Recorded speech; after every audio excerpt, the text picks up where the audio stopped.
வணக்க சகோ. இன்றைக்கி ஆடிப்பூரம் நம்ம வீட்டு வாசலில் போட்ட கோலம்.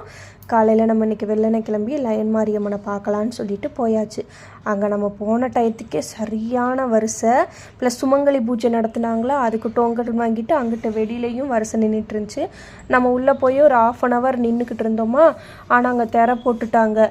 நாங்களும் நின்னோம். ஆனால் திரை ஓப்பனே பண்ணலையா. அப்புறம் ஆதிரா ஸ்கூலுக்கு போகணும்ல, அதனால நாங்கள் கிளம்பி வந்துட்டோம்.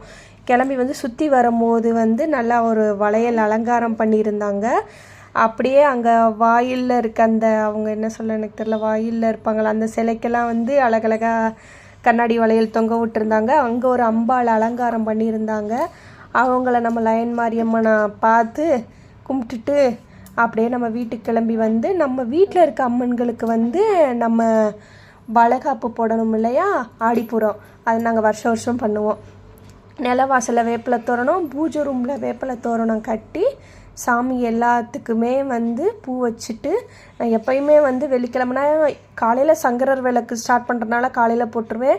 ஈவினிங் தான் பூ வச்சு நம்ம கண்ணாடி பவுலில் உப்பு நிரப்பி மஞ்சள் குங்குமம் வச்சு லெமன் வச்சு மகாலட்சுமியை உட்கார வச்சு நம்ம பணம் வைக்கிற இடத்துல வைக்கணும்னு சொல்லிட்டு சொன்னேன்ல, அதெல்லாம் ஈவினிங் பண்ணுவேன். இன்றைக்கி ஆடிப்பூரனால காலையிலே பூ எல்லாமே வாங்கி அழகாக வேப்பிலையெல்லாம் வச்சு எல்லா சாமிக்கும் பூ வச்சு நம்மளால் முடிஞ்ச மாதிரி ஒரு வளைகாப்பு அம்பாளுக்கு ரெடி பண்ணியாச்சு. கண்ணாடி வளையல் நேற்று நைட்டே வாங்கி வச்சாச்சா. ஸோ கண்ணாடி வளையல், கூழ், அப்புறம் அது ஆடி கும்மாயம்னு சொல்லிட்டு ஒரு சேனலில் பார்த்தது தான், அதை வச்சாச்சு. ஆடி கும்மாயம் ஸ்வீட்டு, கூழ் அம்மாளுக்கு பிடிச்சமானது வச்சு நம்ம மீனாட்சி அம்மாவும் மாரியம்மாவும் நம்ம வீட்டில் இருக்காங்களா. ஸோ அவங்களுக்கு தான் வளைகாப்பு நடந்துச்சு. அது நாங்கள் நூலில் கட்டி போடலான்னு தான் நினச்சோம். ஆனால் நூலில் கட்டி போட்டால் மாலை மாதிரி இருக்கும்ல அப்படின்னு சொல்லிட்டு சரி கையில் போடுவோன்னு சொல்லிட்டு ஒரு 3 வளையல் தான் போட முடிஞ்சிச்சு. அதுவுமே மீனாட்சி அம்மன் சிலையில் நிற்கலை. அதனால் பாதத்தில் வச்சுட்டு மாரியம்மனுக்கு அழகாக 2 கையிலையுமே போட்டு விட்டாச்சு. போட்டு விட்டு தீபாரதனை காட்டி நல்லா 108 போற்றி சொல்லி அபிராமி அந்தாதி படித்து, அம்மா இந்த உலகத்தில் இருக்க யார் குழந்தைக்காக இந்த நிமிஷம் நினச்சிட்டு இருக்காங்களோ அவங்களுக்கு குழந்தை வரத நீ கண்டிப்பாக கிடைக்கணும். இந்த நாள் அம்மா சந்தோஷமாக உட்காந்துருப்பா. அவளுக்கு வளைகாப்பு போட்டு கன்னத்தில் அழகாக என்ன சொல்ல அழகாக அந்த சந்தனம் பூசி குங்குமம் வச்சு அப்படியே திஷ்டியெல்லாம் சுற்றி மதிய சாப்பாடு ரெடி பண்ண ஆரம்பித்தாச்சு. இன்றைக்கி நம்ம 5 வகை சாதம் பண்ணோம். ஏன்னா நம்ம வீட்டில் அம்மாவுக்கு வளைகாப்பு நடந்திருக்கு. அப்போ வளைகாப்பு சாதம் தானே போடணும். அதனால் 5 வகை சாதம். என்னென்ன சாதம் நம்ம பண்ணோம்னா, நெல்லிக்காய் சாதம், புதினா சாதம், தேங்காய் சாதம், தக்காளி சாதம், தயிர் சாதம், எல்லாமே நம்ம வீட்டுக்கு தக்கன ரைஸ் வச்சு எல்லாமே குட்டி குட்டியாக ஒரு சின்ன கிண்ணத்தில் வர்ற மாதிரி அந்த அளவுக்கு சூப்பராக பண்ணியாச்சு. நாங்கள் டேஸ்டிங் பார்க்க மாட்டோம்ல, டேஸ்டிங் பார்க்காம தான் பண்ணோம். பட் எல்லா சாதமும் கரெக்டாக பர்ஃபெக்டாக இருந்துச்சு. இந்த புதினா சாதத்துலலாம் நான் தான் பண்ணேன். நம்ம கடுகு உளுந்த பருப்பு கடலை பருப்பு போட்டு தாளிப்போம்ல, எப்பயும் போடுற அளவுக்கு நான் மட்டும் அள்ளி போட்டு விட்டேன். அது மட்டும் அதை கூடிருச்சு கொஞ்சம். ஆனாலும் அது பெருசாலாம் இதாக தெரியலை. எல்லா சாதமுமே கரெக்டாக இருந்துச்சு. தயிர் சாதத்தில் ஒரு பிஞ்சளவுக்கு உப்பு கம்மியாக இருந்துச்சு. பட் அது ஓகே, அது பெரிய மைனஸ் மாதிரி தெரில. எல்லாமே சூப்பராக இருந்துச்சு. நம்ம ஸ்வீட்டுக்கு காலையிலே அந்த ஆடி கும்மாயம் வச்சுட்டோம். அப்புறம் அம்மாவுக்கு பிடிச்ச கூழ் வச்சுட்டோமா.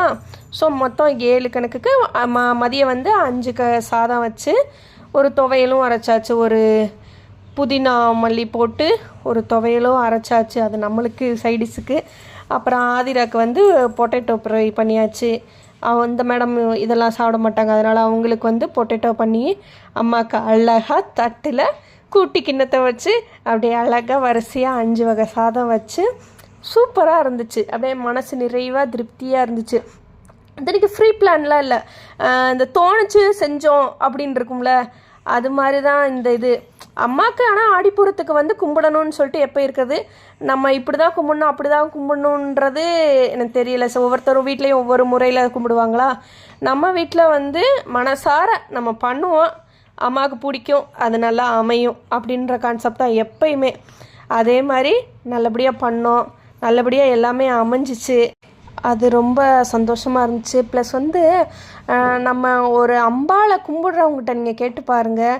அம்பாளை சில பேர் அம்மாவாக பார்த்து பேசுவாங்க, சில பேர் குழந்தையாக பார்த்து பேசுவாங்க.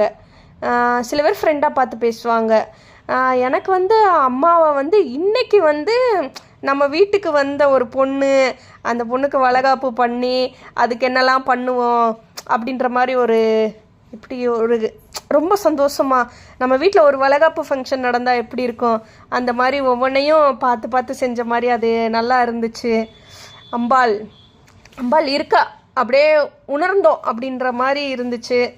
ஸோ எல்லாமே ரெடி பண்ணி வச்சுட்டு அம்மாவுக்கு வந்து நெய்வேத்தியமாக படைச்சி அந்த தண்ணி விழாவி அம்மாவை கும்பிட்டுட்டு அப்படியே ஆதிராவை கூப்பிட ஸ்கூலுக்கு போயாச்சு. ஸ்கூலுக்கு போயிட்டு வந்தால் சரிமலை அப்படியே ரொம்ப சந்தோஷமாக இருந்துச்சு. நம்ம வீட்டில் சாமி கும்பிட்டோம், அதை அம்மாவே ஏற்றுக்கிட்டாங்கிற மாதிரி நல்ல மழை. அந்த மலையில் பாருங்கள், அந்த புறா குளிச்சுட்டு அப்படியே அழகாக பறக்கும்.